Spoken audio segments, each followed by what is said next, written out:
দেখো, তোমাদের অনুপাত সমানুপাত থেকে 4 ধরনের কোশ্চেন আসতে পারে। এক তো হচ্ছে যেমন তোমার ধরো এ এবং বি এর তৃতীয় সমানুপাতি জিজ্ঞাসা করতে পারে তোমাদের, মানে এ এর জায়গায় কোনো একটা সংখ্যা থাকবে, বি এর জায়গায় কোনো একটা সংখ্যা থাকবে, এর তৃতীয় সমানুপাতি বের করতে বলতে পারে। তখন কি করবে তোমরা? বি স্কোয়ার বাই এ করে দেবে। ঠিক আছে।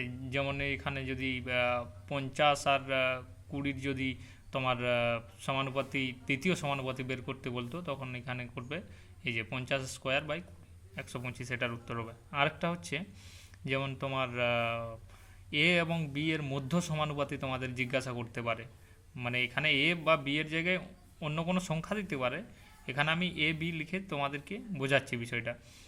ঠিক আছে। সেখানে এর ফর্মুলাটা কি হবে? Root A B. Root A B মানে যদি 9 আর 16-র মধ্য সমানুপাতি তোমাদের জিজ্ঞাসা করে, তখন কি হবে না, রুট 9 আর 16 করে বের করে নেবে তোমরা। দেখো, এটার উত্তর হচ্ছে 12 হবে। আর এ এবং বি সি এর চতুর্থ সমানুপাতি যদি জিজ্ঞাসা করে, কি করবে তোমরা? বি ইন্টু সি বাই এ করবে। ঠিক আছে। আর আরেকটা কোশ্চেন এখান থেকে হয়, তোমাদের আমি বলে দিচ্ছি।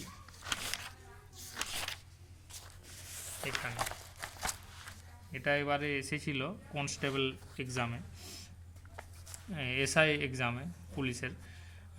কি বলেছে, যদি কোনো ভগ্নাংশের লবকে 200% বৃদ্ধি করা হয় এবং হরকে 120% বৃদ্ধি করা হয়, তবে নতুন ভগ্নাংশটি 4/11 হয়, মূল ভগ্নাংশটি কত? এরকম কোশ্চেন এলে কি করবে তোমরা?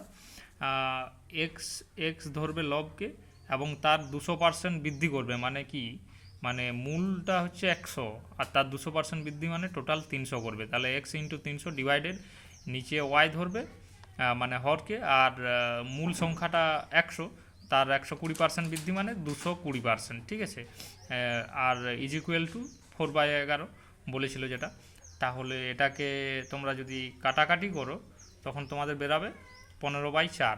এটা যদি তোমরা ইয়ে করো, উল্টে দাও, তখন এটার অরিজিনাল যে ইয়েটা হবে 4/15 আসবে। তো এটা এটা হবে উত্তর আর কি।